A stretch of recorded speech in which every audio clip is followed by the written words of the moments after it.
In this video, we're going to distinguish between an anterior pelvic tilt and other compensations that mimic this condition so you can make sure that you are treating it appropriately.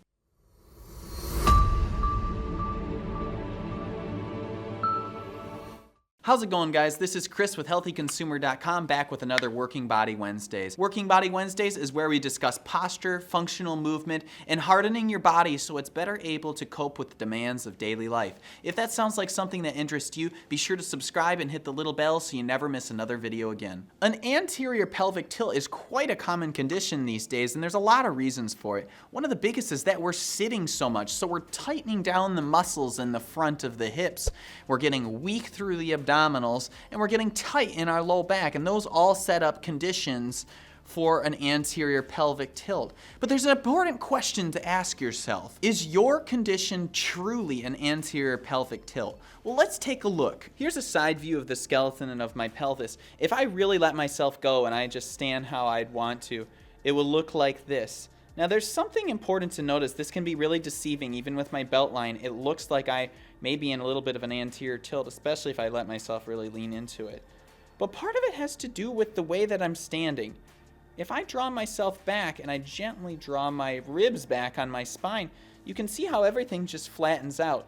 So often people may be misdiagnosed with an anterior pelvic tilt when in fact they may just have some postural deficiencies that need to be addressed. So if we're looking at the pelvis, the things that are going to influence an anterior pelvic tilt are tight hip flexors along with the quads that will bring down the front part of the rim of the pelvis, particularly the psoas and rectus femoris coming down to the knee there, part of the quad. And then weak abdominals and tight back extensors. So if these little rubber bands get tight back here, it's going to bring you into extension. If your hips are tight, then where are you going to move next? You're going to take the path of least resistance, right? So you're going to move either at your lumbar spine or more commonly for people, their thoracolumbar junction, where it's changing over from the thoracic spine to the lumbar spine. And that's a critical thing to take note of because you need to find out through muscle length testing, is it your hip flexors that are tight? Is it your abdominals that are weak? Are your back extensors tight? Or are you just standing like this? Because you might not truly have an anterior pelvic tilt. And you may be doing all this stretching for nothing. So you need to assess the muscle lengths first, look at how you're standing, and then determine if it's truly an anterior pelvic tilt or if it's your mid and low back that's tight and your abdominals are weak. If this is confusing to you, of course, I highly encourage you to be assessed by a professional like a physical therapist or a trained physician. I'm going to show you a way that you can assess the length of your hip flexors and of your quads accurately. Please do not do this if you have a back injury or any trauma to your spine. I'm going to find a surface where I can teeter my butt bones right on the edge. This could be at the end of a sturdy bed or a table. Just make sure it's sturdy. To assess the length of my right hip flexors, have loose clothing on. These jeans may be a little tight. And then I'm going to start to rock back as I pull my left leg into the chest. Now, if your hip flexors were truly tight, then it would be about here, level.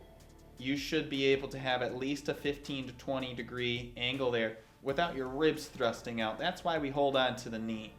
So the ribs come down. And then from this same position, we can test the quads too. They should be able to easily draw back about 15 or 20 degrees as well without the hip hiking up.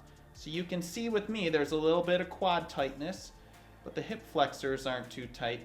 It's better to have somebody passively do this as well. Draw the belly in to support yourself or roll to your side to come up and press yourself back up. You would do the other side as well to assess whether or not there's tightness there. Back extensor tightness can be felt more if you are rounding the spine out. You'll feel a lot of tightness through here as long as you don't have any spinal pathology. So that can be assessed that way and also through palpation. And the abdominal weakness is usually seen in standing if it's just kind of pouched out. If there's no tone where it's drawn in like that, you know that they're losing connection with their lower abdominals. That doesn't mean that you should go and do a bunch of crunches. No way at all. It's important to learn about breathing, the respiratory diaphragm, and activating your transverse abdominis, which is well beyond the scope of this video. If that's something people are interested in and I see enough comments for something like that, I'll be happy to make a video on how to functionally strengthen your lower abdominals. This has been another episode of Working Body Wednesdays. If you enjoyed this video, be sure to subscribe and hit the little bell so you never miss another video. Thanks for stopping by, and I look forward to seeing you next Wednesday.